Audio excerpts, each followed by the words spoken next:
Pemirsa, Iran menegaskan tidak akan lagi menahan diri. Hal tersebut disampaikan IRGC menyusul insiden penembakan Amerika Serikat terhadap kapal tankernya di Teluk Oman. Juru bicara Komisi Keamanan Nasional Parlemen Iran, Ebrahim Rezai, memperingatkan Amerika Serikat, Iran kini siap merespon secara langsung setiap serangan terhadap kapal-kapalnya. Ebrahim menegaskan setiap serangan terhadap kapal akan memicu serangan yang kuat.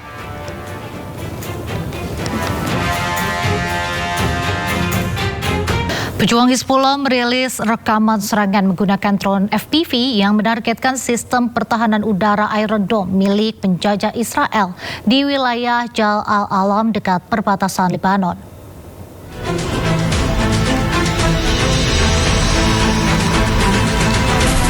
Inilah detik-detik saat drone FPV pejuang Hizbullah menargetkan peluncur roket sistem pertahanan udara Iron Dome milik penjajah Israel. Sementara drone kedua menyasar sejumlah prajurit Zionis yang tengah berkumpul di sekitar kendaraan peluncur roket satu hari setelah serangan pertama. Hingga kini penjajah Israel belum memberikan keterangan resmi terkait kerusakan maupun korban dalam serangan pejuang Hizbullah.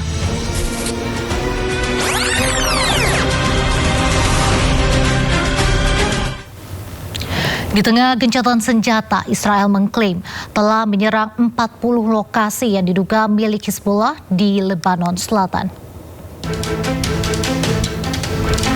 Rekaman yang dirilis tentara Israel IDF menunjukkan sejumlah rudal dan bom dijatuhkan di 40 lokasi di Lebanon Selatan. Bangunan dan aset-aset yang diduga milik Hizbullah hancur. IDF menyebut serangan ini menargetkan pusat komando dan lokasi peluncuran rudal yang digunakan Hizbullah untuk menyerang Israel. Serangan ini dilakukan sepanjang akhir pekan lalu. Adapun Kementerian Kesehatan Lebanon menyebut serangan Israel di Lebanon telah menewaskan 2.795 orang dan melukai lebih dari 8.000 orang.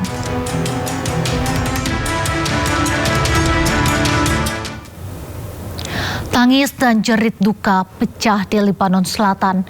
Warga Sidon mengantar para korban serangan mematikan di Al-Saksakiyeh ke peristirahatan terakhir di tengah memanasnya konflik Israel dan Hizbullah yang terus menelan ribuan korban jiwa.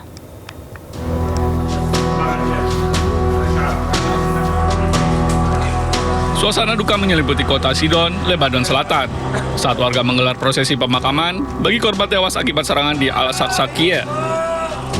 Terlihat, petugas pertahanan sipil menyiapkan jenazah untuk dimakamkan.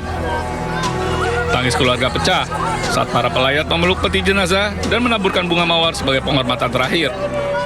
Sedikitnya 7 orang tewas dan 15 lainnya terluka dalam serangan udara Zionis Israel yang terjadi di distrik Tire. استشهد العيلة اختي وولادها اختي وولادها اختي وولادها ابنها هاني هو وولاده عنده صبيان وبنت ومرته خمسة راحوا شو ذنبن هون ما في عم بيقولوا سلاح كذابين هول إسرائيل كذابة. Militer Israel belum memberikan komentar terkait serangan tersebut. Namun sebelumnya, juru bicara militer Israel telah mengeluarkan peringatan evakuasi bagi sejumlah desa di wilayah Tire dengan alasan adanya operasi terhadap target Hizbullah. Lebih dari 10.000 orang menjadi korban akibat serangan Zionis Israel di Lebanon. Dari jumlah tersebut, 2.000 orang tewas dan 8.000 lainnya terluka.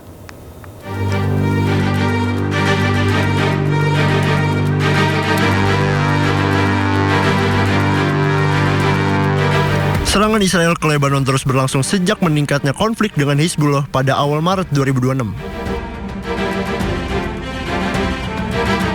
Sejumlah bangunan di Lebanon Selatan hancur akibat serangan militer Israel.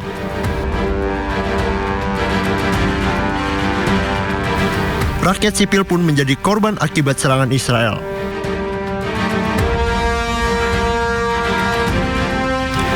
Kementerian Kesehatan Lebanon melaporkan belasan ribu orang menjadi korban.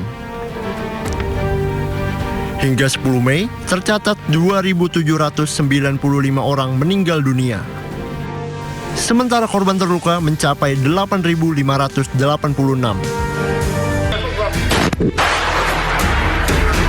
Ya Rabbi, bismillah, Allah.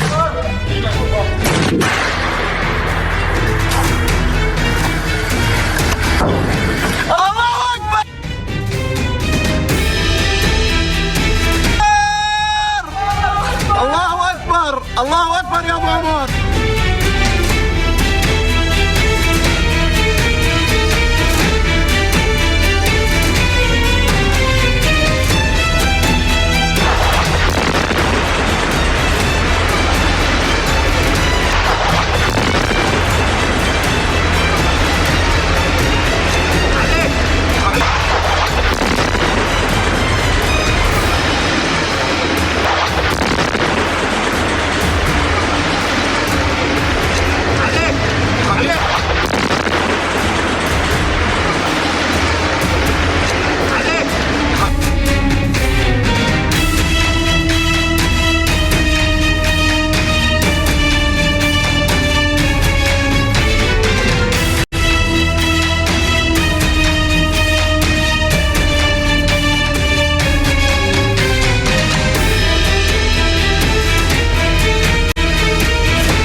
Sidang lanjutan perkara korupsi pengadaan laptop diwarnai kehadiran puluhan pengemudi ojek online. Sopir ojol hadir untuk memberikan semangat kepada terdakwa mantan Mendikbudristek Nadiem Makarim.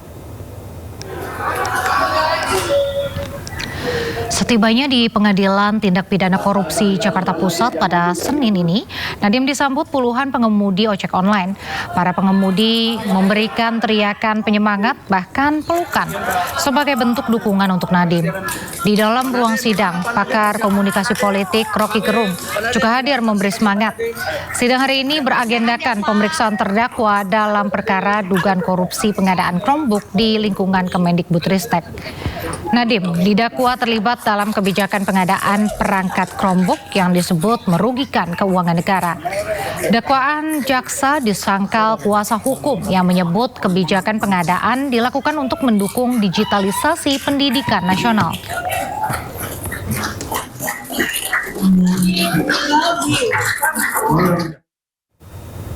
Kita beralih ke informasi berikutnya, pemirsa. Pemerintah meningkatkan kewaspadaan terhadap virus Hanta setelah 3 orang di kapal pesiar MV Hondius dilaporkan terinfeksi.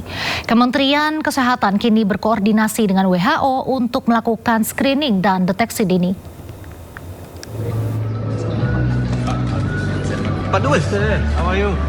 Menteri Kesehatan Budi Gunadisadikin memberikan tanggapan terkait virus Hanta yang kini tengah menjadi sorotan internasional setelah muncul kabar 3 orang terinfeksi di kapal pesiar MV Hondius di Tanjung Verde. Budi mengatakan bahwa pihaknya telah berkoordinasi dengan World Health Organization untuk mengatasi penyebaran virus Hanta. Pemerintah juga menyiapkan langkah screening termasuk rapid test dan pemeriksaan menggunakan PCR.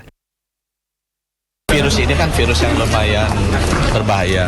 Jadi kita udah koordinasi dengan WHO. Kita untuk bisa lakukan screeningnya. Ya. Kita beruntung sekarang kan mesin PCR kita udah banyak. Jadi untuk deteksi virus ini harusnya bisa lebih mudah. Cuma dipastikan reagennya masih khusus. Meski virus Hanta disebut cukup berbahaya, hasil pemantauan sementara menunjukkan penyebarannya masih terbatas di MV Hondius di Tanjung Verde dan belum meluas. Kementerian Kesehatan saat ini memfokuskan pengawasan atau surveillance agar penanganan dapat dilakukan dengan cepat jika virus tersebut benar-benar menyebar. Tim Liputan iNews melaporkan.